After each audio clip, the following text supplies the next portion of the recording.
नमस्कार।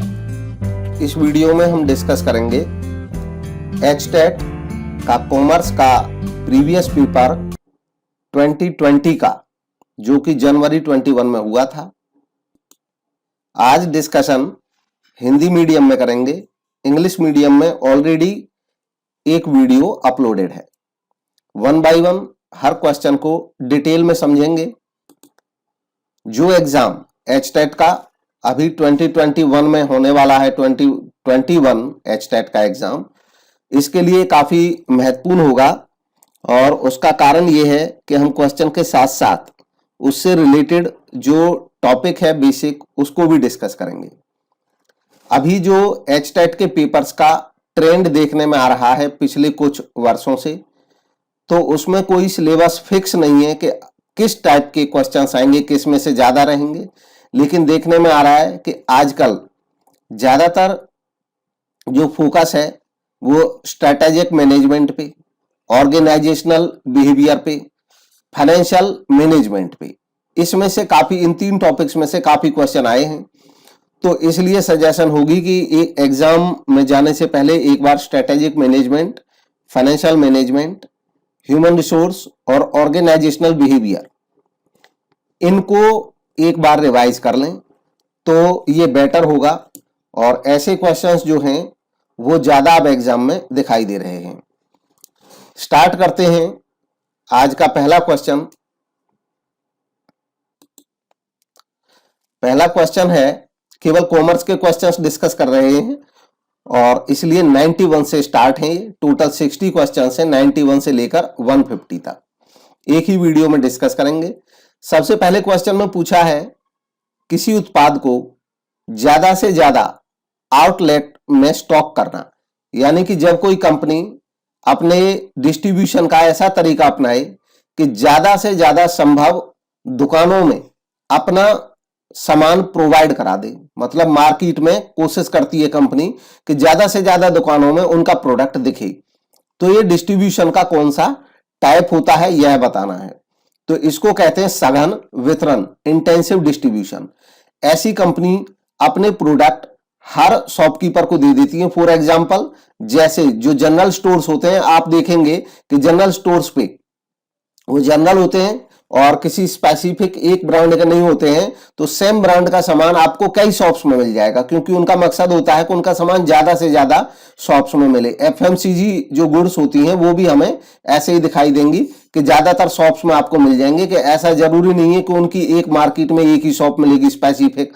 तो इसको कहते हैं सघन वितरण, क्योंकि उनकी कोशिश ये होती है कि उनका प्रोडक्ट ज्यादा से ज्यादा ग्राहकों को ज्यादा से ज्यादा दुकानों में देखे, ताकि उनकी सेल ज्यादा से ज्यादा हो पाए। नेक्स्ट है, एक मुद्रा जो विदेशी मुद्रा बाजार में केंद्रीय भूमिका निभाती है, उसको क्या कहते हैं?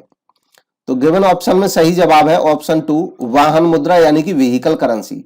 ये कॉन्सेप्ट क्या है, व्हीकल करेंसी इसको क्यों कहते हैं?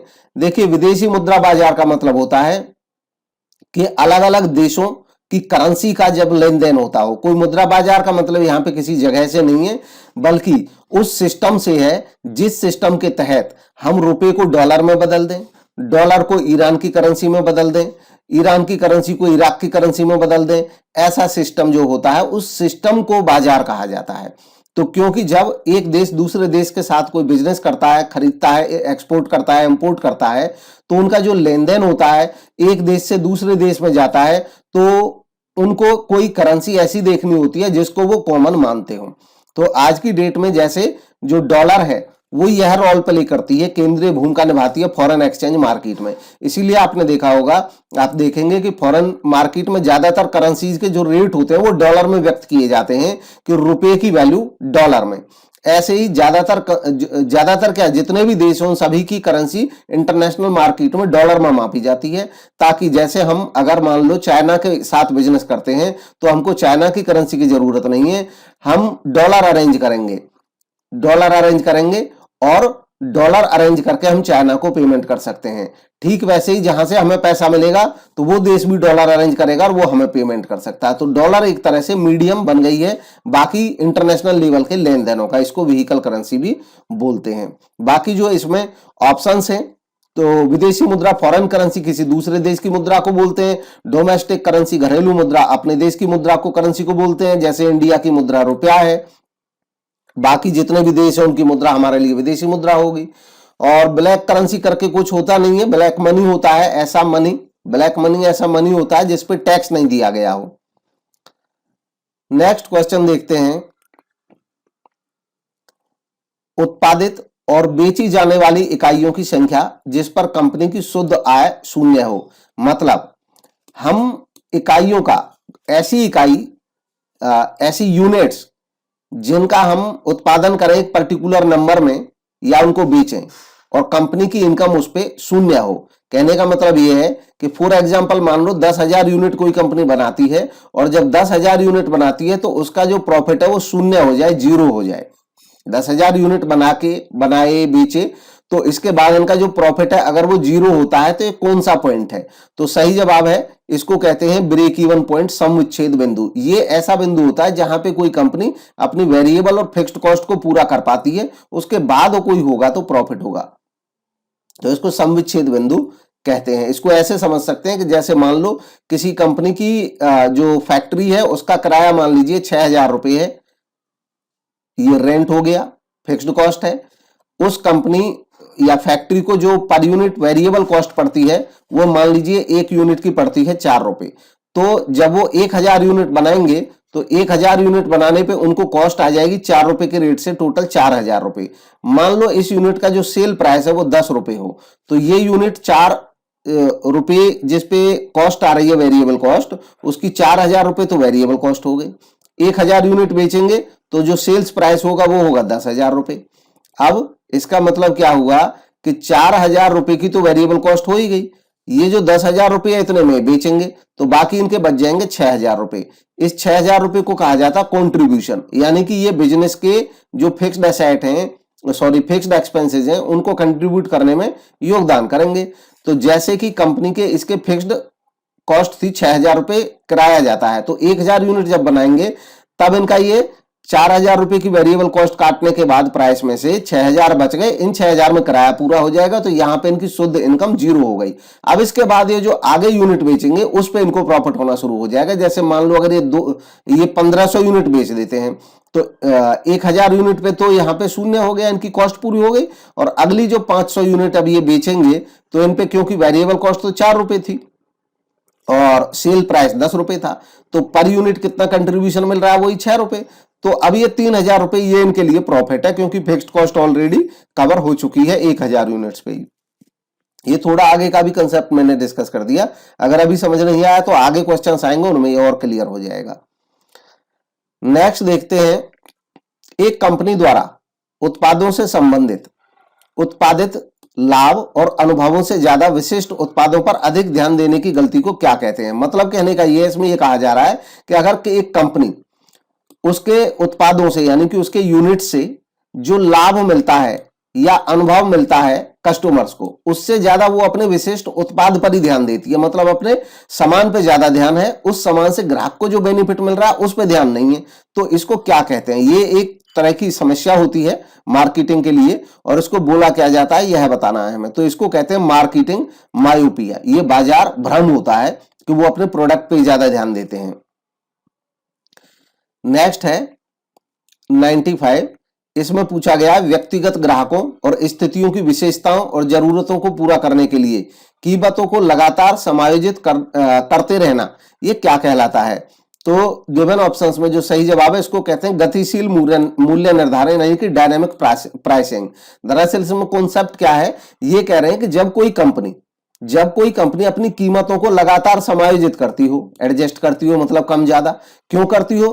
क्योंकि वो व्यक्तिगत ग्राहक, इंडिविजुअल जो कस्टमर्स हैं और स्थिति यानी कि सिचुएशन जैसी आती जाती है समय के अनुसार, उनको पूरा करने के अनुसार समायोजन करती है प्राइस का। तो इसका मतलब इसका जो प्राइस है वो फिक्स नहीं रहता है, वो डायनेमिक प्राइसिंग कहलाता है कि प्राइसेस अप डाउन होते रहते हैं। जैसे जो एयर का प्राइस होता है, एयर फेयर जो होते हैं वो इसी तरीके से होते हैं। जैसे बहुत ज्यादा डिमांड बढ़ गई तो टिकट का रेट बढ़ जाता है, डिमांड गिर गई तो टिकट का रेट भी गिरा होता है। इवन सुबह और शाम में भी फ्लाइट का जो टिकट का अंतर होता है उसमें काफी अंतर होता है डिमांड के अनुसार, सिचुएशन के अनुसार। नेक्स्ट है वह जरूरतें जो बाहरी रूप से संतुष्ट हों, जैसे कि शारीरिक और सुरक्षा की जरूरतें। अब इसमें ये जो नीड हायरार्की मॉडल होता है, ये दरअसल उससे रिलेटेड क्वेश्चन है। अब्राहम मास्लो का नीड हायरार्की मॉडल है। उसमें कहा गया है कि ऐसी जरूरत जो शारीरिक और सुरक्षा की जरूरत में आती हैं और वो एक्सटर्नली सेटिस्फाइड होती हैं, वो किस टाइप की जरूरत होती हैं, तो इनको कहते हैं निम्न ऑर्डर जरूरतें, यानी कि लोअर ऑर्डर नीड। दरअसल अब्राहम मास्लो की जो थ्योरी है, उन्होंने नीड हायरार्की थ्योरी दी। उन्होंने बताया कि लोगों की जो नीड होती है, अगर उनको सेटिस्फाई करें तो वो मोटिवेट हो जाते हैं। ये एक मोटिवेशन थ्योरी है। अब नीड को जो सेटिस्फाई करें तो उसका उन्होंने एक क्रम बताया कि जो नीड है वो उसी क्रम में सेटिस्फाई हो सकती है, उसी क्रम में उनको मोटिवेट किया जा सकता है। जैसे तो इन्होंने बताई सबसे पहली नीड कि फिजियोलॉजिकल नीड। इसमें शारीरिक या मूलभूत आवश्यकताएं होती हैं, लोगों की रोटी कपड़ा मकान की जो आवश्यकता होती हैं। तो सबसे पहले अगर कोई आदमी जिसके पास कुछ भी नहीं है, उसको हम मोटिवेट करने के लिए कहेंगे कि भाई आपको हम इतना पैसा दे देंगे कि आपके खाने पीने की समस्या पूरी तरह से सोल्व हो जाएगी, तो वो काम करना शुरू कर देगा, मोटिवेट हो जाएगा। लेकिन जब किसी की ये नीड पूरी हो गई है, फिजियोलॉजिकल नीड, तो अब उसको हम आगे और कहेंगे कि आपको खाने पीने का हम दे देंगे, रहने खाने में समस्या नहीं आएगी, तो अब वो मोटिवेट नहीं होगा, क्योंकि रहने खाने की समस्या उसकी ऑलरेडी सोल्व हो चुकी है, जो फिजियोलॉजिकल नीड है। इसके बाद अगर हम उसको कहेंगे कि भाई आपको जो हम काम देंगे तो एक सेफ्टी रहेगी, कि आपको काम करने की जो वर्किंग कंडीशन है वो भी अच्छी रहेंगी, आपकी जान को कोई खतरा नहीं रहेगा, आपको कोई कोयले की खदान में काम नहीं करना है। दूसरी बात, आपको जॉब की भी सेफ्टी रहेगी, एक बार आपकी जॉब लग जाएगी तो आपको वो एक लंबे समय तक संस्था में रखा जाएगा, तो ये सेफ्टी नीड कहलाती है। तो फिजियोलॉजिकल के बाद कोई भी व्यक्ति सेफ्टी नीड से सेटिस्फाई होता है, मोटिवेट होता है। जब ये भी किसी की पूरी हो जाती है कि भी परमानेंट जॉब भी है, सैलरी भी उतनी मिल रही है, खाने पीने लायक, तब वो कैसे मोटिवेट हो सकता है, कौन सी चीजें मोटिवेट कर सकती हैं, तो उसके बाद होती है सोशल नीड। सोशल नीड का मतलब होता है समाज में एक प्रतिष्ठा प्राप्त करना। तो ये सोशल नीड जो होती है, ये इसमें बिलोंगिंगनेस, फ्रेंड्स सर्कल, अच्छी जगह, अच्छा वातावरण काम करने का, ये ढूंढने लगता है, इससे सेटिस्फाई मोटिवेट कर सकते हैं। इसके बाद आ जाती है एस्टीम नीड। एस्टीम क्या होती है, जब एक व्यक्ति सोसाइटी में, जो सोसाइटी के बाकी लोग होते हैं उनसे थोड़ा अपने आप को और ऊपर अनुभव करने लगे, तो उसको एस्टीम कहते हैं। यानी कि यहां पे वो समाज में एक उच्च प्लेस पाने की कोशिश करता है, एस्टीम नीड होती है, तो इनसे सेटिस्फाई हो सकता है। जब किसी की ये नीड भी पूरी हो जाती है तो लास्ट में एक नीड रहती है, उसको कहते हैं self actualization need. Self actualization need जो होती है, सेल्फ एक्चुअलाइजेशन नीड का मतलब होता है आत्म प्राप्ति। यानी कि यहां पे ये वो नीड होती है जिसमें कोई पर्सन हमेशा ये चाहता है कि जो उसकी चाहत है वो प्राप्त हो जाए। चाहत कभी किसी की पूरी होती नहीं है, जब एक लेवल पूरा हो जाता है तो उसकी चाहत और बढ़ जाती है। तो इसमें व्यक्ति, ये सेल्फ एक्चुअलाइजेशन नीड रहती है जो हमेशा एक व्यक्ति को काम करने के लिए प्रेरित करती रहती है। फॉर एग्जाम्पल, जैसे अगर मुकेश अंबानी आज भी बढ़ना चाहते हैं, इंप्रूव करना चाहते हैं, तो ये सारी नीड तो ऑलरेडी पूरी थी उनकी, एस्टीम तक सब पूरी हो चुकी है। सेल्फ एक्चुअलाइजेशन के लिए, यानी कि उनको लगता है कि और बढ़े और बढ़े और ग्रो करें, ये नीड दरअसल कभी किसी की पूरी होती है नहीं, और इस नीड की वजह से एक व्यक्ति जीवन पर्यंत मोटिवेट रह सकता है। नेक्स्ट देखते हैं,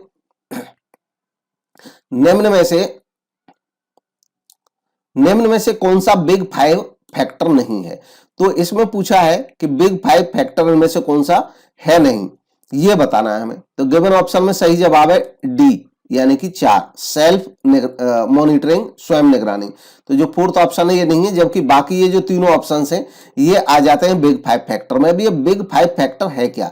दरअसल ये बिग फाइव जो है एक व्यक्ति की पर्सनैलिटी को बताते हैं, और इसकी पर्सनैलिटी को बताने के लिए मॉडल डेवलप हुआ, और इस मॉडल में 5 पर्सनैलिटी के ट्रेट, यानी कि पर्सनैलिटी की फीचर बताई गई हैं, जिनमें से जो इसकी फीचर्स हैं उनमें मेजर फीचर्स हैं एग्रीएबलनेस, यानी कि सहमतता, यानी कि लोगों का सहमत हो जाना, कि कोई व्यक्ति ऐसा होता है कि जो एग्री करता है चीजों से, तो उसकी ये एक तरह से फीचर होती है। कोई ऐसा होता है जो एग्री नहीं करता हो। सेकंड है इसकी एक नीड, अगली सहमतता के अलावा इसकी जो अगली फीचर है, मैं यहां पे नोट कर देता हूं सभी को एक क्रम में। एग्रीएबलनेस, व्यक्ति की ऐसी फीचर, ये एक फैक्टर होता है व्यक्ति की पर्सनैलिटी में कि वो एग्री करता है चीजों से। इसके बाद है कंसेंससनेस,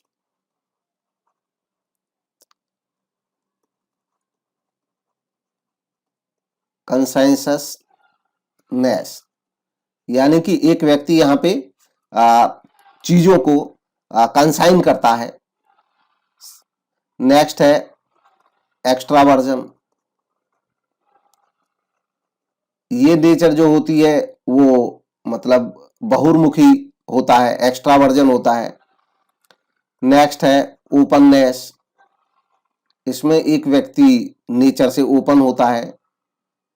और नेक्स्ट है स्ट्रेस टॉलरेंस, इसमें एक व्यक्ति जो स्ट्रेस होता है उसको टॉलरेट करने की क्षमता रखता है। तो ये 5 टाइप के व्यक्ति के ट्रेट यानी कि एक व्यक्ति की पर्सनालिटी के फीचर बिग 5 फैक्टर में पढ़े जाते हैं। नेक्स्ट है नए उत्पाद विचारों के लिए व्यवस्थित खोज क्या कहलाती है, यानी कि एक ऐसा व्यवस्थित खोज, सिस्टमैटिक सर्च, जिसमें नए प्रोडक्ट आइडियाज खोजे जाते हैं, उसको क्या कहते हैं। तो सही जवाब है गिवन ऑप्शंस में आइडिया जनरेशन यानी कि विचार सृजन। नए उत्पाद विचारों के लिए, तो ये विचार सृजन होता है, इसमें नए नए विचार डेवलप किए जाते हैं, आइडियाज आते हैं। तो चूंकि यहाँ पे इन्होंने पूछा था सिस्टमैटिक सर्च से रिलेटेड, तो इसका मतलब आइडियाज जनरेट करना, आइडिया का सृजन करना। इसके बाद जब बहुत सारे आइडियाज होते हैं तो आइडिया स्क्रीन करना, यानी कि उनमें से देखना कौन सा आइडिया बेटर है। और प्रोडक्ट स्क्रीनिंग यानी कि उत्पाद अनुवीक्षण, इसका मतलब होता है जब हमारे पास कई प्रोडक्ट हों तो उनमें से किसी की स्क्रीनिंग करना बेटर कौन सा है। उत्पाद सृजन, प्रोडक्ट जनरेशन होता है एक प्रोडक्ट को जनरेट करना। नेक्स्ट है वह असुरक्षित अल्पकालिक कॉर्पोरेट ऋण जिसकी विशेषता है परिपक्वता पर एकल भुगतान। मतलब ये कह रहे हैं कि एक ऐसा असुरक्षित शॉर्ट टर्म कॉर्पोरेट डेट की बात हो रही है जिसकी फीचर होती है कि वो मैच्योरिटी पे ही उसकी पेमेंट होती है एक ही बार में। तो असुरक्षित है और अल्पकालिक है और कॉर्पोरेट है, तो लगभग इसमें बता ही दिया है, यहीं से उसकी कंडीशन क्लियर हो जाती है। कॉर्पोरेट है, अल्पकालिक है और असुरक्षित है, वो कौन सी सिक्योरिटी है। तो गिवन ऑप्शन में सही जवाब है, इसको कहते हैं कमर्शियल पेपर या वाणिज्यिक प्रपत्र। एक कंपनी जिसकी रेपुटेशन काफी अच्छी होती है वो इसके माध्यम से फंड प्राप्त कर सकती है, रेज कर सकती है। नेक्स्ट है कर्मचारियों को योजना बनाने और अपने काम को नियंत्रित करने का अधिकार अवसर देकर नौकरियों में वृद्धि करना, ये क्या कहलाता है। तो गिवन ऑप्शन दरअसल ये इंग्लिश से हिंदी ट्रांसलेट है, तो उतनी अच्छी लैंग्वेज है नहीं हिंदी की। एनहेंसिंग जॉब्स, जॉब को एनहेंस करना, by giving employees more opportunity, लोगों को ज्यादा अपॉर्चुनिटी दे करके प्लान करने के लिए और कंट्रोल करने के लिए एक वर्क को, यानी कि जब लोगों को हम थोड़ा एनहेंस कर दें उनकी जॉब को, किस तरीके से कि उनको प्लान करने की अपॉर्चुनिटी प्रोवाइड करें और कंट्रोल करने की, तो इसको कहते क्या है। तो इसके लिए जो सही जवाब है वो है कार्य समृद्धि यानी कि जॉब एनरिचमेंट, लोगों के जॉब को एनरिच करना। इसमें जो जॉब इवैल्यूएशन है, जॉब इवैल्यूएशन का मतलब होता है कि एक व्यक्ति के जॉब की वैल्यू को फाइंड आउट करना, एसर्टेन करना कि उसकी वैल्यू क्या है, अन्य कामों की अपेक्षा उसको देखना कि उसके कार्य का मूल्यांकन करना। कार्य समृद्धि में जॉब को ज्यादा महत्वपूर्ण बनाना होता है, उनको मतलब एक अपॉर्चुनिटी देना होता है कि लोग खुद प्लान करें, खुद कंट्रोल करें। इसके अलावा जो जॉब स्पेसिफिकेशन वर्ड होता है, इसका मतलब होता है किसी पर्टिकुलर काम के बारे में ये पहचान करना है कि उस काम के लिए क्या क्वालिटी चाहिए लोगों में, क्या उनमें कितनी एजुकेशन चाहिए, किस टेक्निक, कौन सी टेक्निक्स की रिक्वायरमेंट है उन लोगों को जिनसे हम काम कराएंगे। तो ये जॉब स्पेसिफिकेशन होगा। स्पेशल जॉब के लिए अलग अलग क्वालिफिकेशन तय करना है कि अकाउंटेंट है तो उसके लिए अकाउंटिंग का डिप्लोमा चाहिए, ठीक है। जॉब फेयर्स, तो जॉब के लिए फेयर होते हैं लोगों को जहां पे जॉब दी जाती है। नेक्स्ट है कर्मचारी संघ में शामिल होने के लिए स्वतंत्र है या नहीं, और जो लोग अस्वीकार करते हैं उन्हें यूनियन बकाया राशि का भुगतान करने की आवश्यकता नहीं है। दरअसल ये कह रहे हैं कि एक ऐसी सिचुएशन जहां पे एम्प्लॉइज फ्री होते हैं कि वो चाहे तो ज्वाइन करें और चाहे तो ज्वाइन नहीं करें यूनियन को। जो लोग डिक्लाइन करेंगे यानी कि यूनियन को ज्वाइन नहीं करेंगे उनको यूनियन के ड्यूज को देने की भी कोई जरूरत नहीं है। तो ये संघ किस टाइप के संघ होते हैं? तो सही जवाब है ओपन शॉप। इसको कहते हैं ओपन शॉप पद्धति। ओपन शॉप में ओपन होता है, एक व्यक्ति चाहे तो संघ को ज्वाइन करे या नहीं करे। इसका अपोजिट होता है क्लोज शॉप, यानी कि बंद शॉप। क्लोज शॉप जो होता है वहां पे ये होता है कि उनको ऑप्शन नहीं होता है। लोगों को अगर वो संस्था में आ रहे हैं तो उनको पहले वो संघ ज्वाइन करना ही पड़ेगा, वो क्लोज शॉप होती है। नेक्स्ट है भारत का सेंट्रल बैंक कौन सा है? तो भारत का जो केंद्रीय बैंक है वो रिजर्व बैंक ऑफ इंडिया है, आरबीआई। नेक्स्ट है मानव और उसकी गतिविधियों के बारे में जानने के लिए समाजों के अध्ययन को क्या कहा जाता है? तो ये पर्टिकुलर नाम है एक ब्रांच का स्टडी करने की का। इसको क्या कहा जाता है यह बताना है। इसको कहते हैं एंथ्रोपोलॉजी, यानी कि मनुष्य जाति का विज्ञान। इस विज्ञान के अंतर्गत जो मनुष्य की जाति है उसका अध्ययन किया जाता है, उसका ओरिजिन क्या है, क्या डेवलपमेंट है, कस्टम्स क्या है, बिलीफ्स क्या है। नेक्स्ट है ऐसी स्थिति जिसमें एक देश द्वारा आर्थिक लाभ दूसरे देश का आर्थिक नुकसान होता है, उसको क्या कहते हैं? देखिए, एक ऐसी सिचुएशन जिसमें दो देश आपस में कोई ट्रांजैक्शन करते हैं और उस ट्रांजैक्शन में एक देश का जो फायदा है वही दूसरे देश का नुकसान होता है, इसको कहते क्या है? तो ये जो सिचुएशन होती है इसको कहते हैं जीरो सम गेम, यानी कि शून्य सम खेल। ये एक ऐसा खेल होता है जिसमें जो रियल बेनिफिट होता है वो निल होता है। क्यों? क्योंकि इसमें यह माना जाता है कि एक देश और दूसरे देश के साथ जब ट्रांजैक्शन कर रहा है तो ये देश मान लो कुछ अर्न कर रहा है, 1,00,000 रुपए मान लो इसने अर्न किए, तो डेफिनेटली इस दूसरे देश का 1,00,000 का नुकसान हो गया। ये जो सिचुएशन होती है इसको कहते हैं जीरो सम गेम, यानी कि अल्टीमेटली कोई फायदा है नहीं, इसका जो फायदा हो रहा है वो उसका नुकसान हो जा रहा है। गेम थ्योरी या इकोनॉमिक थ्योरी में इस जीरो सम गेम के माध्यम से सिचुएशंस को एनालाइज किया जाता है। बाकी इसमें जो ऑप्शन है बैलेंस ऑफ पेमेंट, भुगतान संतुलन, तो बैलेंस ऑफ पेमेंट का मतलब होता है एक देश और दूसरे देश के बीच में जो पेमेंट होती है, पैसे का जो फ्लो होता है उसका बैलेंस, यानी कि टोटल एक देश से दूसरे देश में मनी कितना बाहर गया और दूसरे देशों से देश में मनी कितना आया, करेंसी कितनी आई दूसरे देशों की, उसका जो बैलेंस है वो भुगतान संतुलन कहलाता है। व्यापार संतुलन, बैलेंस ऑफ ट्रेड, ये ट्रेड का संतुलन है। एक देश के टोटल इंपोर्ट और टोटल एक्सपोर्ट में जो डिफरेंस होता है वो बैलेंस ऑफ ट्रेड कहलाता है। इकोनॉमिक बैलेंस एक ऐसी सिचुएशन होती है जिसमें इकोनॉमी बैलेंस में चलती है। इकोनॉमी बैलेंस में चलती है इसका मतलब है कि ना बहुत ज्यादा डिमांड होती है ना बहुत ज्यादा सप्लाई रहती है और इसलिए जो प्राइसेस हैं वो भी कंट्रोल में रहते हैं। नेक्स्ट है एक व्यवसाय खरीदारी स्थिति जिसमें खरीदार उत्पाद विनिर्देश, कीमतों, शर्तों या आपूर्तिकर्ताओं को संशोधित करना चाहता है। मतलब इसमें ये पूछा गया है कि एक सिचुएशन है किसी बिजनेस को बाई करने की जिसमें बायर चाहता है, मतलब बिजनेस में बाई करने की, जो बिजनेस ऑर्गेनाइजेशन होती है सामान खरीदती है, तो सामान खरीदने की एक सिचुएशन के बारे में कह रहे हैं कि एक ऐसी सिचुएशन जिसमें खरीदार चाहता है कि वो अपने जो प्रोडक्ट स्पेसिफिकेशन है, उत्पाद के बारे में उसकी कंडीशन थी कि कैसा होना चाहिए, प्राइस है, टर्म्स हैं, सप्लायर्स हैं, इन सब में अगर वो बदलाव करना चाहता है, संशोधन करना चाहता है तो उसको क्या कहते हैं? तो इसका सही जवाब है संशोधित पुनर्खरीद, यानी कि मॉडिफाइड रीबाई। मतलब एक कंपनी कंटिन्यूअस कोई सामान खरीदती है, अब अगली बार जब वो खरीद रही है वो चाह रही है या तो सप्लायर बदल दे या रेट बदल ले या क्वालिटी बदल ले, तो इसको कहा जाएगा पुनर्खरीद, लेकिन संशोधित पुनर्खरीद। बाकी ऑनलाइन बाइंग होता है, ऑनलाइन तरीके से सामानों को खरीदना, ऑनलाइन माध्यम से, वेबसाइट से या जो मोबाइल ऐप्स होते हैं उनसे खरीदारी करना। व्यक्तिगत खरीद का मतलब होता है पर्सनल बाइंग, इंडिविजुअल लोग बाइंग करते हैं। पर्सनल सेलिंग, जब लोग, एक पर्सन सेल्समैन होता है वो सेलिंग करता है तो उसको पर्सनल सेलिंग कहते हैं। नेक्स्ट है एक देश का नागरिक दूसरे देश में काम करता है उसको क्या कहते हैं? तो उसको कहते हैं एक्सपैट्रिएट, अगर एक देश का व्यक्ति दूसरे देश में काम करता है। नेक्स्ट है वे फर्म जिनके भविष्य की कमाई को आर्थिक मंदी का सामना करने की संभावना है। मतलब ऐसी फर्म जिनकी जो फ्यूचर अर्निंग्स हैं वो मंदी का भी सामना कर सकती हैं, मतलब उनकी जो कमाई है अगर मंदी आ गई तब भी वो बनी रहेंगी, ये कह रहे हैं। तो इसका मतलब ऐसी कंपनी को कहते हैं रक्षात्मक कंपनी, डिफेंसिव कंपनी। ये कंपनी ऐसी कंपनी होती है कि वो ऐसा सामान, वो शुरू बाई नेचर डिफेंसिव होती हैं, वो ऐसा सामान खरीद के चलती हैं, मतलब ऐसा सामान खरीद बेच करती हैं जिस सामान की डिमांड कंटिन्यूअस रहती है, उसमें कोई कमी आती नहीं है, तो मंदी भी आएगी तब भी उनकी इनकम बनी रहती है लगभग। नेक्स्ट है एक सही असख्त परिकल्पना को खारिज करने की त्रुटि, मतलब एक ट्रू है हाइपोथेसिस, नल हाइपोथेसिस, और उसको हम रिजेक्ट कर दें तो ये एरर किस टाइप की एरर कहलाती है ये बताना है।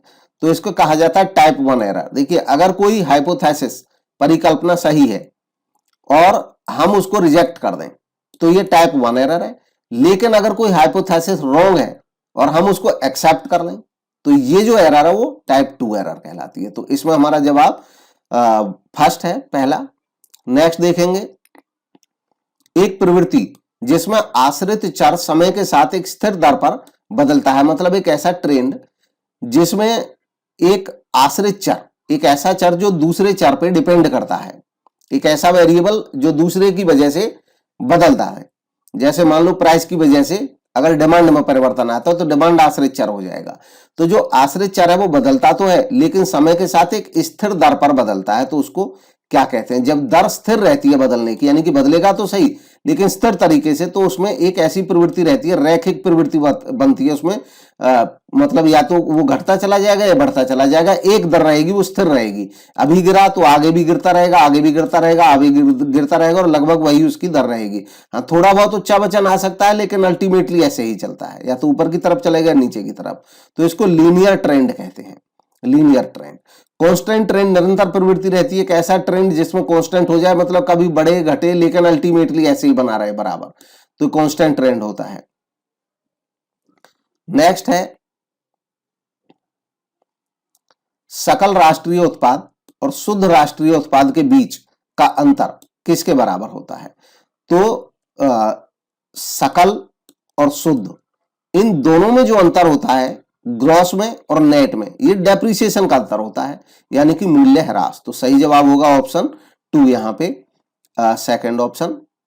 नेक्स्ट देखेंगे, एक अनअधिकृत और अवैध हड़ताल जो किसी मौजूदा अनुबंध की शर्तों के दौरान होती है, मतलब कोई मौजूदा अनुबंध है और उसकी शर्त अभी इफेक्टिव में है, तो ऐसे में अगर कोई ऐसी हड़ताल हो जाए जो अनअधिकृत है, यानी कि इन अनुबंधों की शर्तों के अनुसार अनअधिकृत है, अधिकृत नहीं है, नहीं होनी चाहिए थी, या ऐसी हड़ताल जो अवैध हो, उसको क्या कहते हैं? तो सही जवाब है option B, wild cat strike इसको कहा जाता है। जब कोई स्ट्राइक इस तरीके से हो कि जो मौजूदा हमारा कॉन्ट्रैक्ट हुआ है उसके वायोलेशन में होने लग जाए। नेक्स्ट है,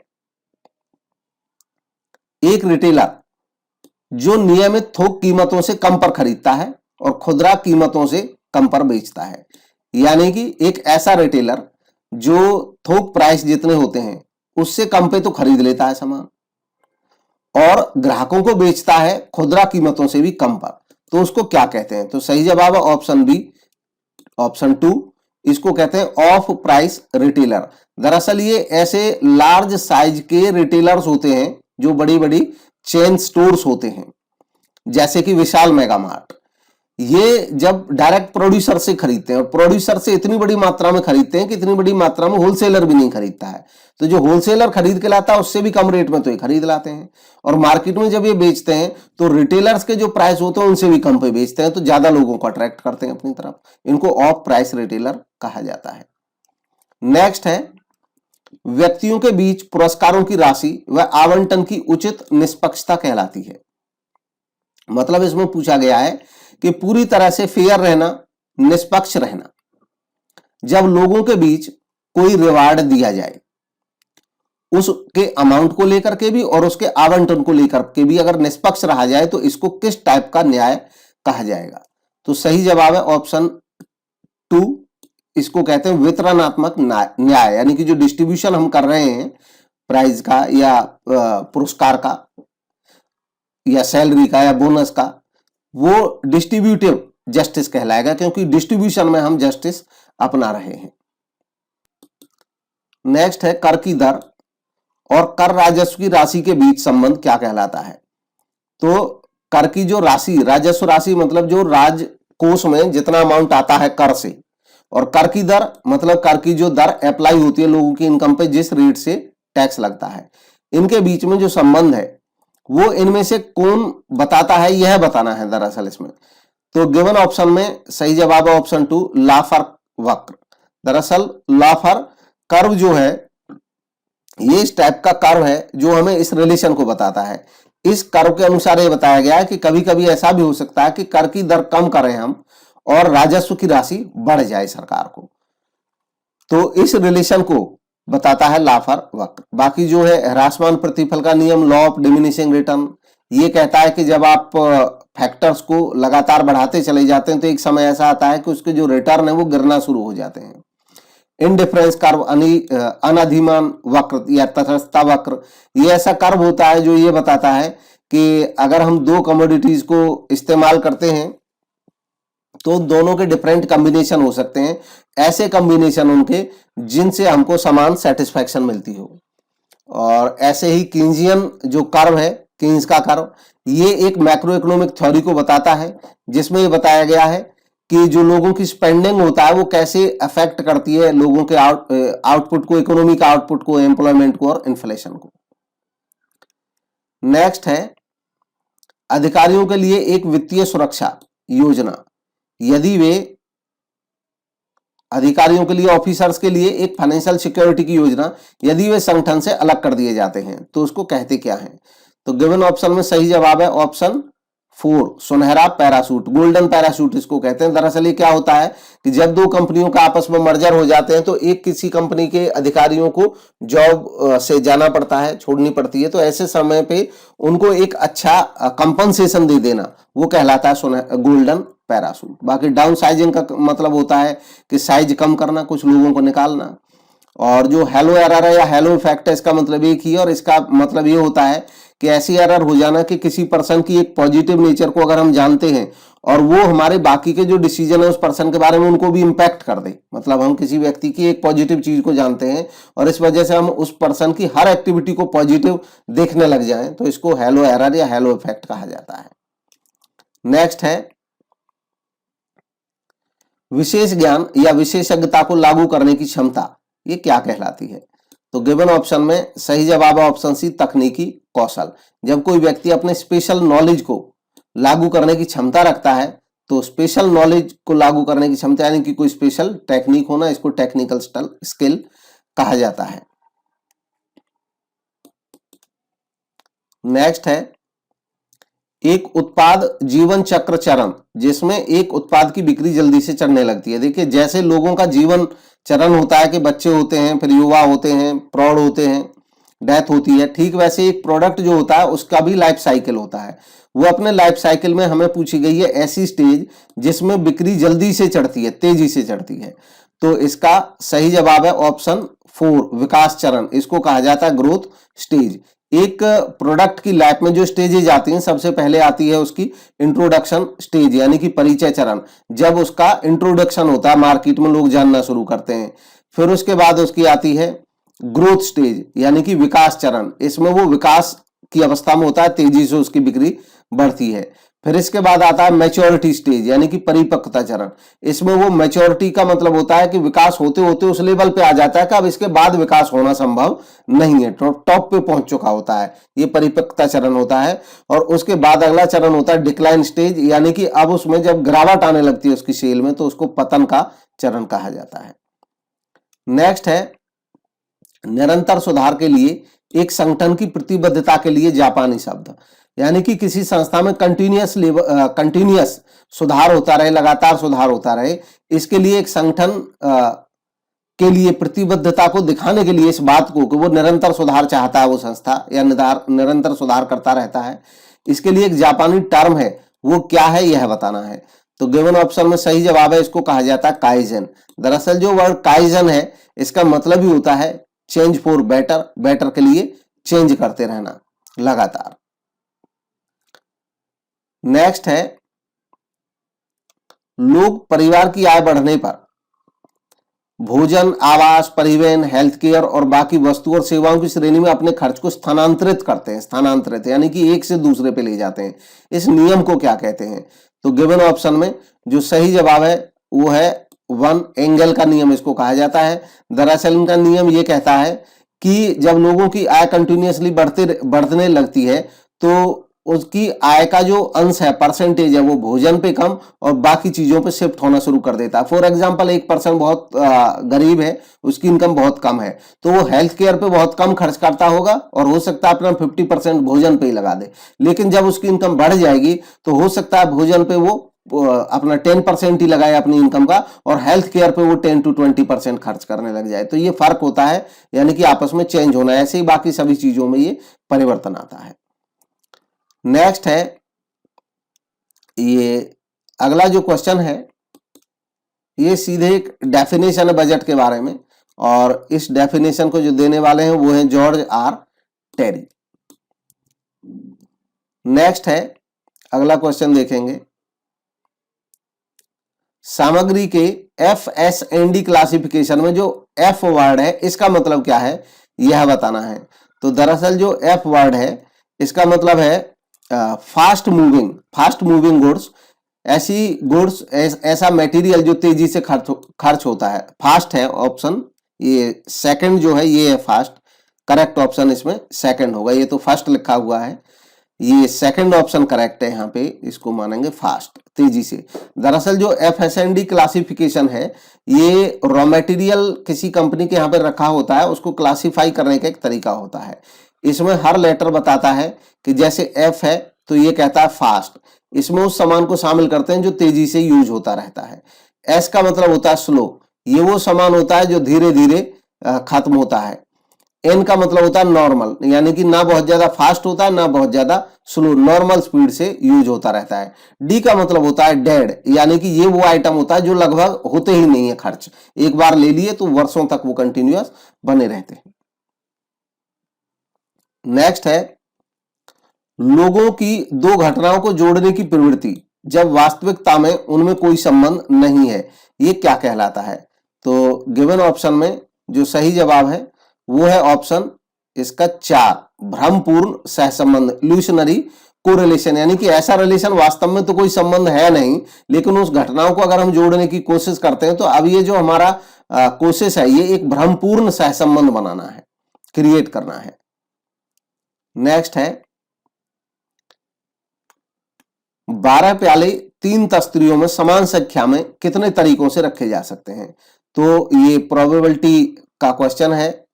इसमें हमें बताना है कि हमारे पास 12 कप हैं और ये हमें 3 ट्रेज में रखने हैं और इक्वल आने चाहिए। तो कितने तरीके हो सकते हैं। अब 3 ट्रे हैं तो इक्वल का मतलब हो गया कि हर ट्रे में 4 आइटम हम रखेंगे, 4 इन ईच। तो इसके तरीके कितने हो सकते हैं ये इसमें पूछा गया है। इसमें इसको कैलकुलेट करेंगे किस तरीके से, हम देखेंगे कि टोटल इसको रखने के तरीके कितने हो सकते हैं। तो टोटल हमारे पास जो आइटम्स हैं ये हैं 12 और इसको हम कैलकुलेट कर सकते हैं 12 फैक्टोरियल से अपॉन हमारे पास टोटल जो ट्रेज है वो 3 हैं, यानी कि 3 फैक्टोरियल में रखेंगे हम। और उसमें भी उन्होंने बताया कि 4 हम रख के देखेंगे तो 4 factorial into 4 factorial into 4 factorial. जब इसको कैलकुलेट करेंगे तो फैक्टोरियल का मतलब होता है दरअसल जैसे 12 फैक्टोरियल है तो इसका मतलब है 12 into 11 into 10 into 9 up to 2। ऐसे ही जो 3 फैक्टोरियल है इसका मतलब है 3 इंटू 2। 4 फैक्टोरियल का मतलब 4 इंटू 3 इंटू 2। ऐसे ही इस 4 का, ऐसे ही इस 4 का। जब इन सब को हम कैलकुलेट कर लेंगे तो ये आ जाएगा 5775, यानी कि सेकंड ऑप्शन इसका सही होगा। 5775 वेज इसके हो सकते हैं। नेक्स्ट है, सेंट्रल कंज्यूमर प्रोटेक्शन काउंसिल है, केंद्रीय उपभोक्ता संरक्षण परिषद का नेतृत्व कौन करता है।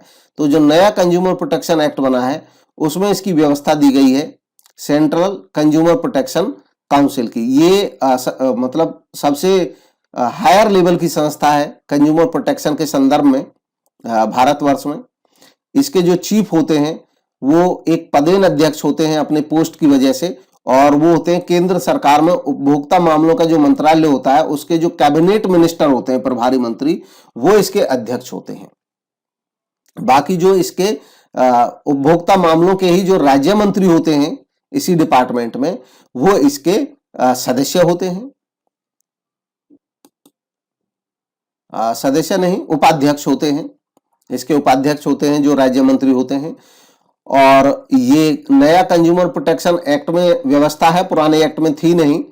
नए कंज्यूमर एक्ट में जो 3 टियर सिस्टम है वो व्यवस्था नए एक्ट में भी बनी हुई है। उसमें नेशनल कमीशन, स्टेट कमीशन और डिस्ट्रिक्ट कमीशन तीनों मशीनरी हैं। दरअसल उनका काम होता है न्याय देना, और इसका काम होता है समिति का रूल्स रेगुलेशंस को देखते रहना, मामलों को देखते रहना। ये काम होता है इस परिषद का। नया जो कंज्यूमर प्रोटेक्शन एक्ट बना, कंज्यूमर प्रोटेक्शन एक्ट 2019, ये फोर्स में आया 20 जुलाई 2020 से। नेक्स्ट है पिछली दिनचर्या और वर्तमान नीतियों का उपयोग करके त्रुटियों को ठीक करने की एक प्रक्रिया, ये क्या कहलाती है? एक ऐसी प्रोसेस की बात हो रही है कि जिसमें पिछली दिनचर्या और वर्तमान नीतियों का उपयोग करके त्रुटियों को ठीक करने की प्रक्रिया, यानी कि त्रुटियों को देखते हैं और उनको ठीक करते हैं, इसको क्या कहते हैं? तो सही जवाब है इसका ऑप्शन 2, सिंगल लूप अधिगम, इसको कहते हैं सिंगल लूप लर्निंग। नेक्स्ट है अधिकतम शेयर आवेदन धन कितना हो सकता है? तो देखिए गिवन ऑप्शन में हमसे पूछा अधिकतम शेयर आवेदन, मैक्सिमम एप्लीकेशन मनी कितना दे सकते हैं हम? तो मैक्सिमम कितना दे सकते हैं? मैक्सिमम जितना मांगा जाएगा शेयर की पूरी कीमत हो सकता है maximum full issue price. Option 4 इसका सही जवाब होगा। नेक्स्ट है यह अनुमान कि वाई उत्पाद की एक इकाई में 5 किलोग्राम सामग्री का उपयोग किया जाता है, मतलब ये एक अनुमान है, स्टैंडर्ड है। प्रति किलोग्राम सामग्री का प्रमाप मूल्य स्टैंडर्ड प्राइस 1.5 रुपये है, तो ये स्टैंडर्ड प्राइस हो गया 1.5 रुपया, और ये स्टैंडर्ड क्वांटिटी है 5 किलोग्राम सामग्री। अक्टूबर माह में वाई की 1500 इकाइयों के उत्पादन में 1.60 प्रति किलोग्राम की दर से 7000 किलोग्राम सामग्री का उपयोग किया गया। तो ये जो 7000 किलोग्राम सामग्री है ये वास्तविक यूज हुआ, यानी कि रियल क्वांटिटी है, सामग्री का उपयोग है, और ये वास्तविक प्राइस है 1.60 रुपए जो यूज हुआ पर केजी के रेट से।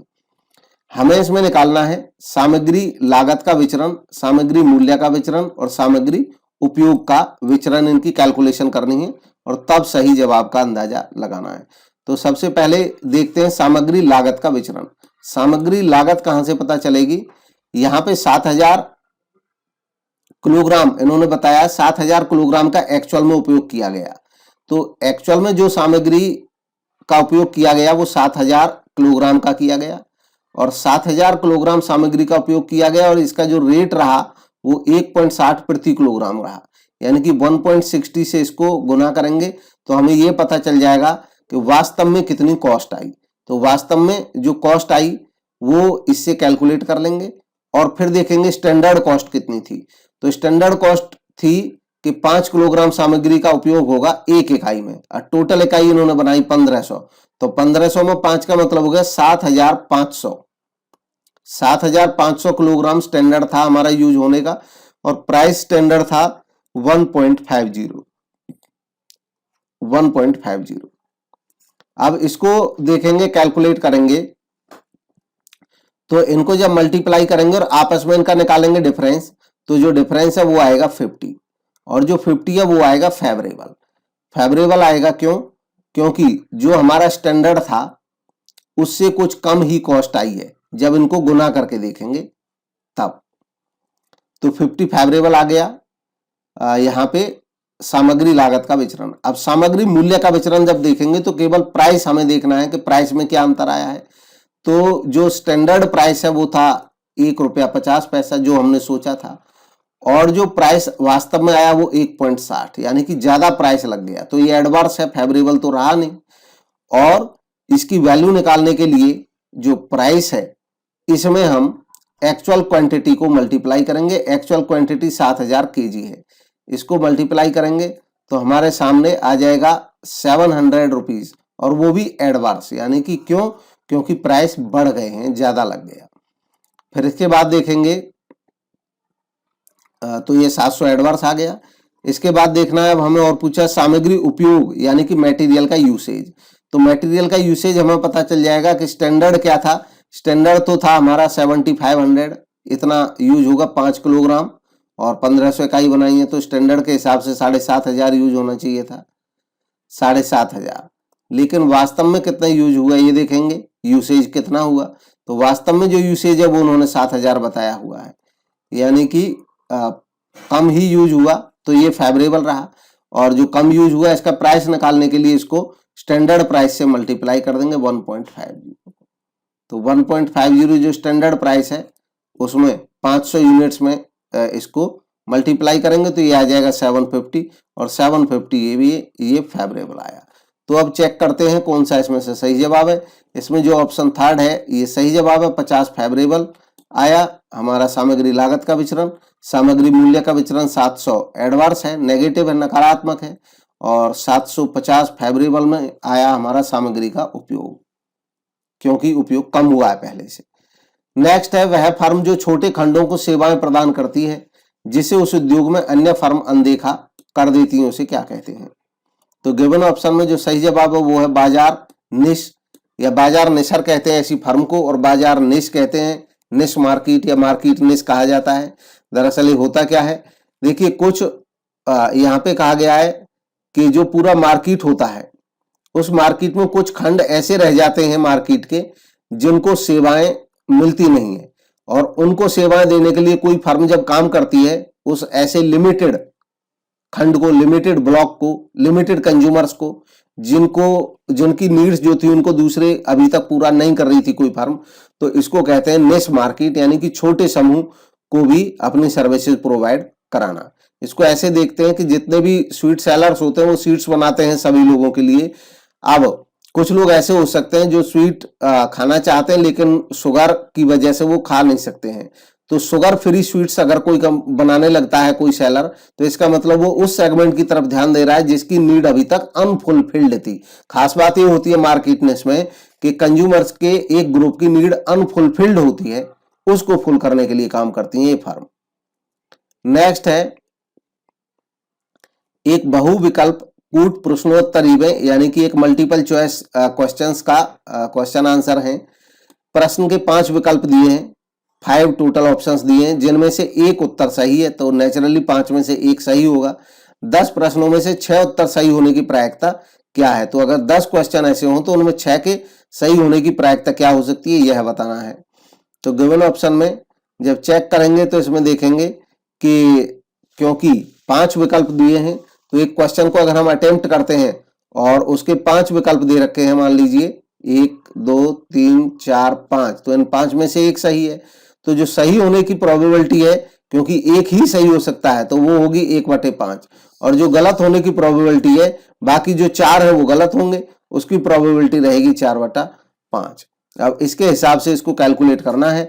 हमें पूछा 10 प्रश्नों में से 6 उत्तर सही हो जाए, इसकी प्रायिकता क्या है, तो इसके लिए कॉम्बिनेशन बनाना होगा। बात हो रही है कि 10 प्रश्नों में से 6 सही हो जाए तो इसकी संभावना क्या है, तो इसके लिए कॉम्बिनेशन बनाना होगा 10c/6 और इंटू 1/5, यानी कि सही होने की प्रायिकता की जो पावर है वो रहेगी 6, और फिर इसके बाद 4/5, यानी कि जो गलत होने की प्रायिकता रहेगी वो 4, पावर रहेगी 4। गलत होने की प्रायिकता है 4/5 और इसकी पावर 4, और सही होने की प्रायिकता है 1/5, इसकी पावर 6। ये क्यों किया है, क्योंकि हम चाह रहे हैं कि जो टोटल 6 हैं, यानी कि 6 और 4 10 अटेम्प्ट, उनमें से 6 हमारे सही हो जाए, तो इसका मतलब 4 सही होंगे। तो जो 6 सही हो जाएं, इसका मतलब 4 गलत होंगे, तो इसका मतलब 6 सही होने की प्रायिकता कितनी होगी, 1/5 की पावर 6, और 4/5 ये गलत होने की प्रायिकता है। इसको 4 ऑप्शंस में हम चाह रहे हैं कि 4 बार गलत हो जाए, अगर 6 बार सही होगी तो 4 बार गलत होगी। तो अब इसमें से देखेंगे कि इसको कैलकुलेट करेंगे पूरे को 10c6 को, और जब इसको कैलकुलेट करेंगे तो 10c6 को कैलकुलेट करने का तरीका है कि इसके फैक्टर्स बनाएंगे कॉम्बिनेशन जानने के लिए। जब फैक्टर्स बनाएंगे तो कैसे बनाएंगे, 10 फैक्टोरियल, इसका मतलब हो जाएगा 10 फैक्टोरियल अपॉन 10 - 6 फैक्टोरियल, यानी कि 4 फैक्टोरियल, और इंटू 6 फैक्टोरियल। तो ये कैलकुलेट करेंगे एंड इंटू 1.5 की पावर 6 एंड इंटू में 4.5 की पावर 4। जब इसको पूरे को कैलकुलेट करेंगे तो ये कैलकुलेट करके आ जाएगा 0.0055 और इसलिए जो सही जवाब हो जाएगा वो हो जाएगा ऑप्शन थर्ड 0.0055। फैक्टोरियल को ऑलरेडी डिस्कस कर ही चुके हैं और इनको तो सीधे कर सकते हैं, फिर उसके बाद मल्टीप्लाई करना है इनको। नेक्स्ट है निम्न में से कौन सा एकाधिकार बाजार की मान्यता नहीं है। तो एकाधिकार बाजार की जो मान्यता नहीं है उसकी इसमें से पहचान करनी है। इसमें ऑप्शन 4 दिया है, एक फर्म द्वारा उत्पादित वस्तु अन्य फर्मों की वस्तु का निकट स्थानापन्न है। तो ये नहीं है फीचर, क्योंकि जो एकाधिकार बाजार होती है उसकी वस्तु का कोई निकट स्थानापन्न होता ही नहीं है। नेक्स्ट देखेंगे, निम्न त्रुटियों में से कौन सा तलपट को नियम बाह्य अव्यवस्थित करेगा। इसको यहां से पढ़ते हैं, इसका हिंदी ट्रांसलेशन उतना अच्छा है नहीं। Which of the following errors will cause the trial balance to be out of order. इनमें से ऐसा कौन सा कारण है जो ट्रायल बैलेंस को आउट ऑफ ऑर्डर कर देगा, यानी कि ट्रायल बैलेंस को मैच नहीं होने देगा। तो जो गिवन ऑप्शंस हैं इसमें सारे ही ऑप्शन इसी टाइप के हैं। ये ऑप्शन में डिस्कस कर देता हूं कि ऐसा क्यों होगा। सबसे पहला है, विक्रय वापसी पुस्तक के कुल 550 रुपए क्रय वापसी खाते के क्रेडिट में पोस्ट कर दिए। मतलब विक्रय वापसी पुस्तक जो सेल्स रिटर्न बुक है उसमें 550 रुपए डेबिट होने थे सेल्स रिटर्न बुक में। हमने क्या किया, क्रय वापसी खाते के क्रेडिट में ही पोस्ट कर दिया, यानी कि परचेज रिटर्न जो बुक होती है उसमें हमने ये कर दिया क्रेडिट 550 रुपए। तो जो चीज डेबिट होनी थी वो तो हुई नहीं और वो 550 से क्रेडिट हो गई, तो डबल का डिफरेंस हो जाएगा, यानी कि मैच नहीं करेगा। नेक्स्ट है, संतोष के खाते में 100 रुपए की बढ़ोतरी हुई है। संतोष के खाते में the credit side of total of Santosh account overcast by 100। मतलब ये हुआ कि संतोष के अकाउंट जो था उसके डेबिट और क्रेडिट साइड दोनों थे, हमने गलती से जो क्रेडिट साइड था उसमें 100 रुपए ज्यादा काउंट कर लिया। अब 100 रुपए ज्यादा काउंट कर लिया तो किसी अकाउंट और पे तो कोई फर्क पड़ेगा नहीं, क्योंकि काउंटिंग की गलती है, ओवरकास्टिंग की गलती है। केवल जो संतोष का अकाउंट है वो ज्यादा रुपए से क्रेडिट हो जाएगा। तो ये वन साइडेड एरर है और ये ट्रायल बैलेंस को इंपैक्ट कर देगी।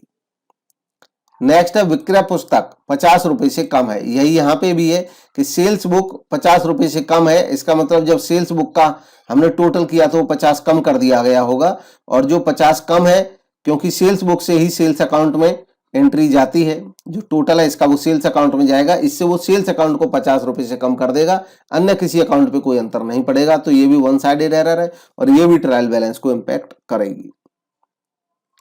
नेक्स्ट है, विक्रय प्रक्रिया का वह चरण जिसमें विक्रेता योग्य संभावित ग्राहकों की पहचान करता है। तो विक्रय की जो पूरी प्रक्रिया होती है इसमें ऐसा कौन सा स्टेप होता है जब वो संभावित ग्राहकों की पहचान करता है। तो सही जवाब है इसका ऑप्शन थर्ड, पूर्वेक्षण यानी कि प्रोस्पेक्टिंग। प्रोस्पेक्टिंग में एक जो सेल्समैन होता है वो ये देखता है, आइडेंटिफाई करता है, पहचान करता है और पोटेंशियल कस्टमर्स की कौन कौन व्यक्ति उसके कस्टमर होते हैं। जब वो प्रोस्पेक्टिंग में ये काम कर लेता है कि जो प्रोस्पेक्टिव कस्टमर होते हैं, पोटेंशियल कस्टमर, उनकी पहचान कर लेता है, फिर वो प्रेपरेशन करता है अपने सेल करने की। प्रेपरेशन के बाद वो अब अप्रोच करता है कस्टमर को, और अप्रोच करने के बाद वो प्रेजेंटेशन करता है, प्रेजेंटेशन देता है अपनी कस्टमर को। प्रेजेंटेशन के साथ साथ उसके पास जो क्वेरीज आती हैं उनके ऑब्जेक्शंस को हैंडल करता है, और फिर जब ऑब्जेक्शंस को सक्सेसफुली हैंडल करता है, लोगों को समझा पाता है, सेटिस्फाई कर पाता है, तो ऑर्डर लेता है और सेल करता है, यानी कि क्लोजिंग करता है अपने उसकी सिस्टम की।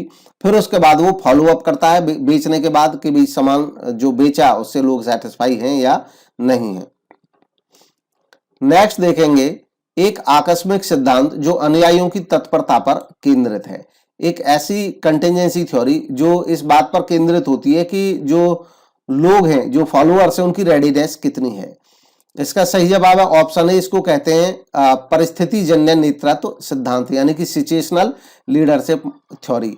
ये थ्योरी इस चीज पे डिपेंड करती है कि जो लीडरशिप है वो परिस्थिति के अनुसार होती है, जैसी परिस्थिति होती है उसके अनुसार ही लीडरशिप की इफेक्टिवनेस भी पता चलती है।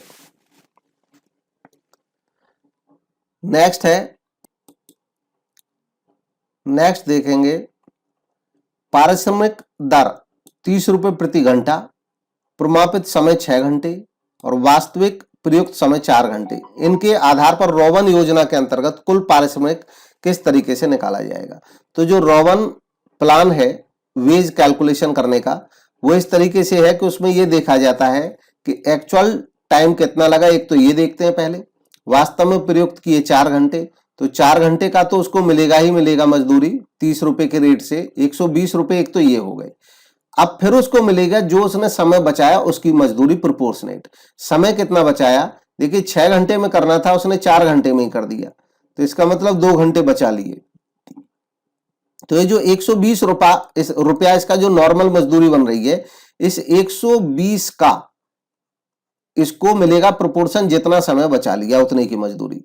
तो इसने समय बचा लिया कितना, 2 घंटे, और करना था कितने घंटे में, 6 घंटे में, यानी कि ये इसका समय का बचाना हुआ 2/6।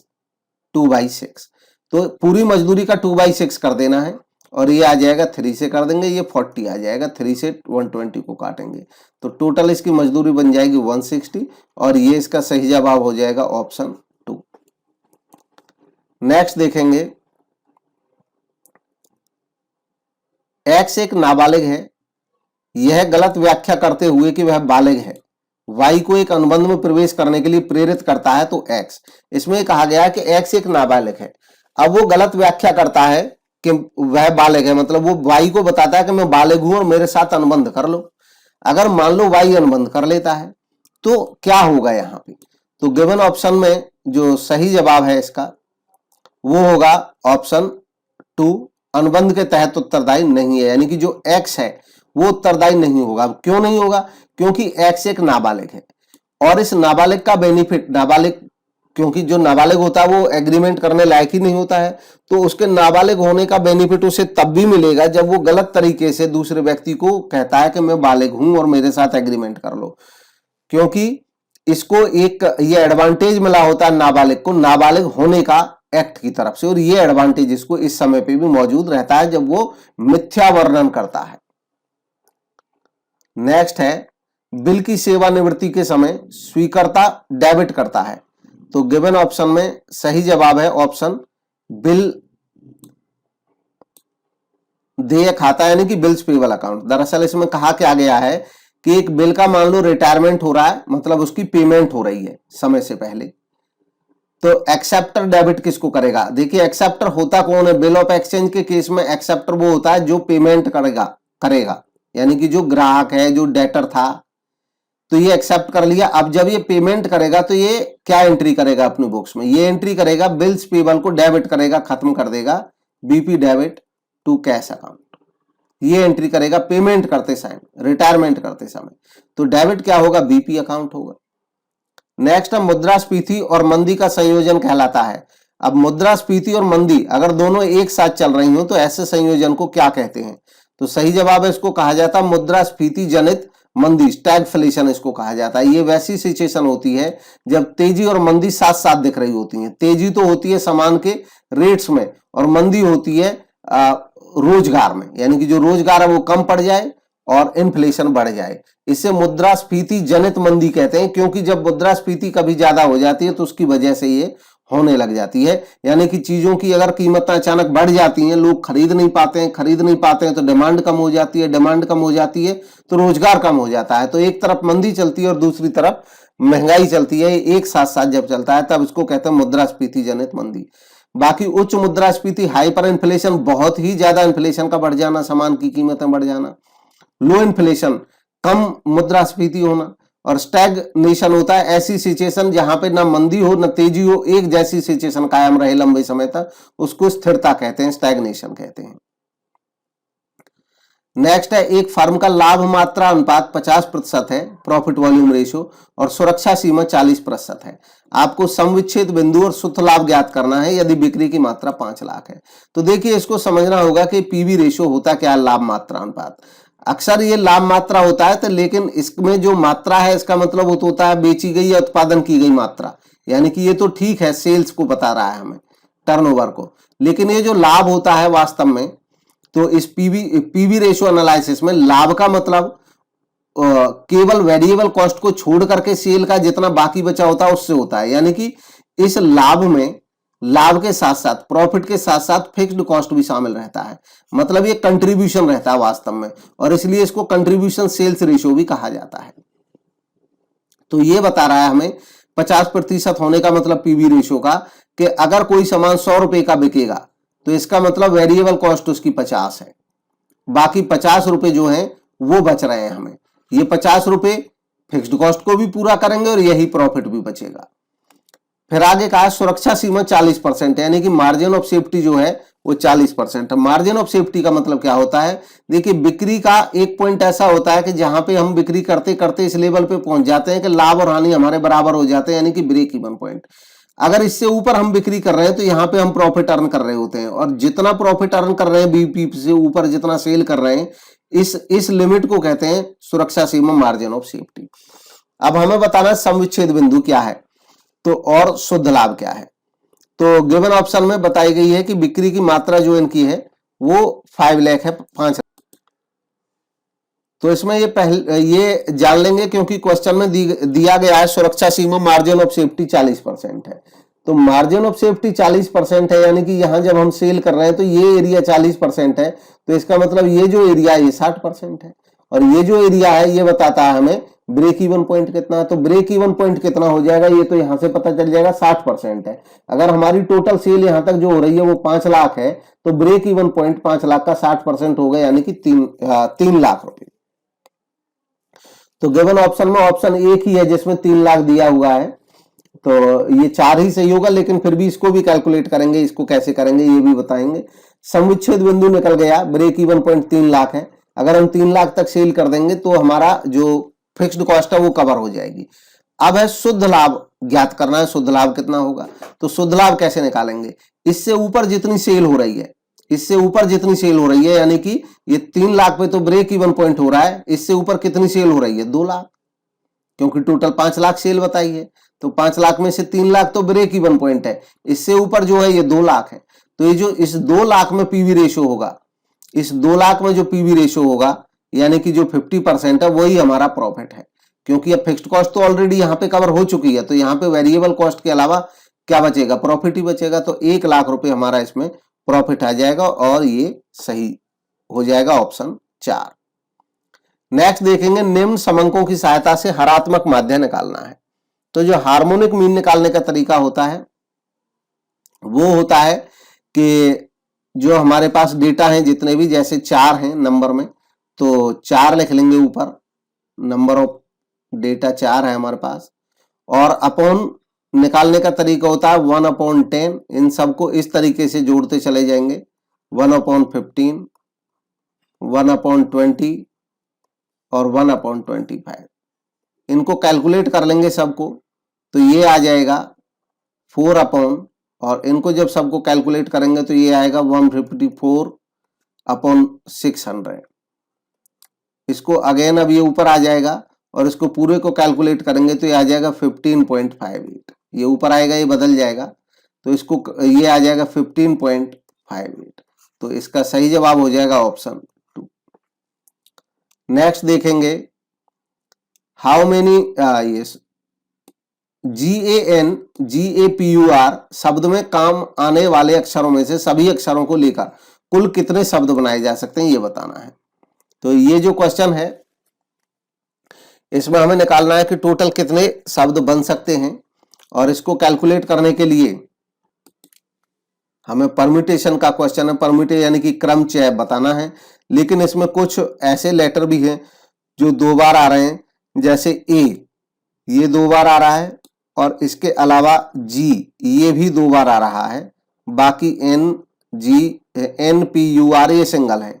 तो अब इसका जब हम कैलकुलेशन करेंगे तो टोटल नंबर में ये कितने हैं? टोटल नंबर में ये 8 हैं, यानी कि 8 फैक्टोरियल हो सकता है। लेकिन हमें पता है 2 इसमें लेटर ऐसे हैं जो 2 बार आ रहे हैं, तो अपॉन कर देंगे 2 फैक्टोरियल इंटू 2 फैक्टोरियल, और इसको जब कैलकुलेट करेंगे तो इसका सही जवाब आ जाएगा। 8 फैक्टोरियल का मतलब, कहीं भी फैक्टोरियल का मतलब होता है 8, 7 इंटू 6 इंटू 5 इंटू 4 इंटू 3। अब ये इंटू 1 तक हो सकता है, लेकिन 1 का कोई मूल होता नहीं है, इसलिए 2 पे समाप्त हो जाता है। 2 फैक्टोरियल का मतलब तो 2 ही रहेगा, 2 ही रहेगा। तो इसको कैलकुलेट करेंगे और ये कैलकुलेट करके आ जाएगा 10,080, यानी कि इसका जो सही जवाब है वो हो जाएगा ऑप्शन 1। नेक्स्ट देखेंगे, निम्न में से क्या कोषों के उपयोग में शामिल नहीं है? तो कोषों का उपयोग कौन सा नहीं है यह बताना है। गिवन ऑप्शन में जो सही जवाब है वो है ऑप्शन 4, अंश पूंजी के बदले स्थायी संपत्ति का क्रय। देखिए, शेयर कैपिटल के बदले में अगर हम फिक्स्ड एसेट खरीद लेते हैं तो इनमें से कोई सा भी ऐसा आइटम नहीं है जिससे हमारी वर्किंग कैपिटल में कोई चेंज आएगा, क्योंकि ये दोनों ही नॉन करंट आइटम है। ये नॉन करंट एसेट है और ये नॉन करंट लायबिलिटी साइड का आइटम है, शेयर कैपिटल है। तो दोनों ही नॉन करंट है, इसलिए किसी करंट एसेट या करंट लायबिलिटी में कोई चेंज नहीं आएगा, वर्किंग कैपिटल में कोई चेंज नहीं आएगा, इसलिए ये इसका सही जवाब है। नेक्स्ट है, एक प्रदर्शन मूल्यांकन जिसमें सहकर्मी कर्मचारी के प्रदर्शन में इनपुट प्रदान करते हैं। एक यानी कि लोगों की परफॉर्मेंस का वैल्यूएशन करने का तरीका, जिसमें जो उसके साथी होते हैं सहकर्मी वही इनपुट देते हैं, तो उसको क्या कहते हैं? तो गिवन ऑप्शन में जो सही जवाब है वो है ऑप्शन 2, सहकर्मी का मूल्यांकन, पीयर इवैल्यूएशन इसको कहा जाता है। नेक्स्ट है, एक सार्वजनिक कंपनी के एसोसिएशन क्लॉज में कितने लोगों द्वारा हस्ताक्षरित होना चाहिए? एक कंपनी का जो मेमोरेंडम ऑफ एसोसिएशन होता है उसमें अलग अलग क्लॉज रहते हैं, उन्हीं में से एक क्लॉज रहता है एसोसिएशन क्लॉज। एसोसिएशन क्लॉज में उन लोगों के द्वारा सिग्नेचर होते हैं जो कंपनी के मेंबर बनने के लिए तैयार होते हैं। तो क्योंकि पब्लिक कंपनी में कम से कम 7 लोग होने चाहिए, इसलिए इसका जो सही जवाब है वो ऑप्शन 3 होगा, 7 लोग। तो इसका सही जवाब 7 लोग, 7 व्यक्ति। नेक्स्ट है 144, निम्न में से कौन सी निर्णयन की एक मात्रात्मक तकनीक है? दरअसल डिसीजन मेकिंग की जो टेक्निक्स होती हैं वो मात्रात्मक हो सकती हैं, क्वांटिटेटिव, और क्वालिटेटिव हो सकती हैं, गुणात्मक हो सकती हैं। तो गिवन ऑप्शंस में जो सही जवाब है डिसीजन ट्री, ये एक मात्रात्मक तकनीक है, क्वांटिटेटिव है, जबकि बुद्धिशीलता, ब्रेनस्टॉर्मिंग, डेल्फी टेक्निक और सहमति मानचित्रण, कंसेंसस मैपिंग, ये तीनों ही एक क्वालिटेटिव टेक्निक है, गुणात्मक है। नेक्स्ट है, निम्न में से कौन सा हेनरी फेयोल का एक सिद्धांत नहीं है? तो हेनरी फेयोल के टोटल जो प्रिंसिपल्स हैं 14 प्रिंसिपल्स हैं, उनमें से इनमें कौन सा नहीं है इसकी पहचान करनी है, और इनमें सही जवाब है ऑप्शन 3, नियंत्रण की एकता, यूनिटी ऑफ कंट्रोल। ऐसा कोई सिद्धांत नहीं है। आदेश की एकता है, निर्देश की एकता है, अनुशासन है, कार्य विभाजन का सिद्धांत है, ये सब है। नेक्स्ट है, निम्न में से कौन सा दीर्घकालीन शोधन क्षमता अनुपात है? इनमें से दीर्घकालीन शोधन क्षमता अनुपात कौन सा है यह बताना है। सही जवाब है ऑप्शन 2, स्वामित्व अनुपात। प्रोप्राइटरी रेशियो जो होता है ये स्वामी पूंजी का कितना अंश टोटल एसेट में है इस बात को बताता है स्वामित्व अनुपात। और बाकी जो शेयर्स हैं, बाकी जो रेशियो जिसमें दिए हुए हैं, प्रति अंश अर्जन अनुपात, अर्निंग पर शेयर, ये एक प्रॉफिटेबिलिटी रेशियो है, और ग्रॉस प्रॉफिट रेशियो भी प्रॉफिटेबिलिटी है। कैपिटल टर्नओवर रेशियो जो है ये भी यह एक टर्नओवर रेशियो है। नेक्स्ट देखेंगे, ए लिमिटेड ने 100 रुपए वाले 2000 पूर्ण चुकता अंश निर्गमित किए। दरअसल ये क्वेश्चन पेपर किसी ने भेजा था पीडीएफ मेरे पास, तो इसमें आगे पीछे हैं कुछ पेज और 1-2 क्वेश्चन मिस भी हैं, तो जो अवेलेबल हैं वो इसमें डिस्कस कर रहे हैं हम। ए लिमिटेड ने 100 रुपए वाले 2000 पूर्ण चुकता अंश निर्गमित किए। कंपनी ने करारोपण के पश्चात, टैक्स के पश्चात 20,000 रुपए का लाभ कमाया। इन अंशों का बाजार मूल्य 160 रुपए प्रति अंश है और इन अंशों पर 8 रुपए प्रति अंश लाभांश का भुगतान किया गया। लाभ प्रतिफल विधि का प्रयोग करते हुए, अर्निंग यील्ड मेथड का उपयोग करते हुए समता अंश पूंजी की लागत की गणना कीजिए। तो समता अंश पूंजी की जो लागत होती है, किसी भी फाइनेंसिंग के टूल की लागत वो होती है जो हम खर्च करते हैं। अगर हम लोन लेते हैं तो जो ब्याज देते हैं वो उसकी लागत है, और अगर हम शेयर इश्यू करते हैं तो जो डिविडेंड देते हैं वो लागत है। लेकिन इसमें क्योंकि अर्निंग यील्ड मेथड में अर्निंग के हिसाब से लागत निकाली जाएगी, यानी कि पर शेयर कितनी कमाई हो रही है उन लोगों को, अर्निंग पर शेयर कितनी है उसके हिसाब से निकालते हैं। तो इसका जो कैलकुलेशन है वो अर्निंग पर शेयर निकालने के बाद होगा। और अर्निंग पर शेयर हम कैसे निकालेंगे, हम देख रहे हैं कि वो कमा कितना रहे हैं टैक्स के बाद 20,000 रुपए। तो जो 20,000 रुपए हैं वो अवेलेबल है शेयर होल्डर्स के लिए। अब देखेंगे टोटल शेयर होल्डर हैं कितने और इससे अर्निंग पर शेयर पता चल जाएगा। तो हम यहाँ पे देख रहे हैं कि 20,000 रुपए इनका प्रॉफिट है टैक्स लगाने के बाद, ये अवेलेबल होगा इक्विटी शेयर होल्डर्स के लिए। इक्विटी शेयर्स की संख्या कितनी है, यहाँ पे बताया 2000 पूर्ण चुकता अंश है, यानी कि 2000 है। इसके बाद यहाँ पे देखेंगे 2000 अंश है और इससे इसको डिवाइड करेंगे तो ये आ जाएगा 10, यानी कि जो 10 रुपए है वो अर्निंग पर शेयर है। तो अर्निंग पर शेयर की वैल्यू हमारे पास आ गई 10 रुपए। अब देखेंगे मार्केट प्राइस कितना है शेयर का, तो शेयर का जो मार्केट प्राइस है वो 160 रुपए है। मतलब अगर कोई व्यक्ति मार्केट से एक शेयर खरीदे तो वो 160 में खरीदेगा और 160 में खरीद करके उसको जो डिविडेंड जो अर्निंग होगी उसकी वो 10 रुपए होगी। यहाँ पे डिविडेंड से नहीं अर्निंग से निकलता है ये रेशो, इसीलिए अर्निंग यील्ड कहते हैं इसको। तो इसको हम कैलकुलेट कर लेंगे ये कितना आता है, तो इसको कैलकुलेट करेंगे 10/160 और इंटू 100। तो इसका जब कैलकुलेशन करेंगे तो ये निकल करके आ जाता है 6.25% और इसलिए इसका जो सही जवाब है वो आ जाएगा ऑप्शन 1, 6.25%। नेक्स्ट और लास्ट क्वेश्चन है, किसी भविष्य की तारीख में स्वीकार करने वाली पार्टी द्वारा भुगतान करने का वादा क्या कहलाता है। दरअसल इसका जो हिंदी ट्रांसलेशन है उतना ठीक है नहीं, करेक्ट। एक प्रॉमिस, जिसमें प्रॉमिस किया जाता है पे करने के लिए किसी एक्सेप्टिंग पार्टी द्वारा कि वो फ्यूचर डेट पे पे करेंगे, उसको क्या कहते हैं। तो गिवन ऑप्शन में जो सही जवाब है वो है ऑप्शन ए, इसको कहते हैं टाइम ड्राफ्ट। दरअसल ये इंटरनेशनल ट्रेड में या बिजनेस में यूज किया जाता है। जो पार्टी सामान खरीदती है वो प्रॉमिस करती है और एक्सेप्ट करती है कि हम पे करेंगे पैसा किसी फ्यूचर डेट पे।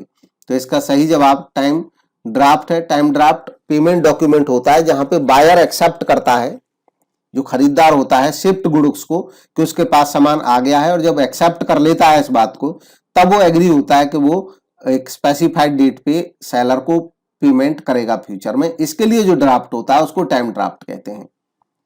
तो ये थे आज के इस पेपर के क्वेश्चंस। उम्मीद है अच्छा लगा होगा, ठीक लगा होगा वीडियो, और कमेंट के माध्यम से आप अपने व्यूज दे सकते हैं। अगर आपने चैनल को सब्सक्राइब नहीं किया है तो सब्सक्राइब करें फ्यूचर में भी ऐसे वीडियोस देखने के लिए। ये चैनल बहुत हेल्पफुल होगा आपको उन सभी एग्जाम्स के लिए जिसमें कॉमर्स के मल्टीपल चॉइस क्वेश्चंस पूछे जाते हैं। Thank you for watching.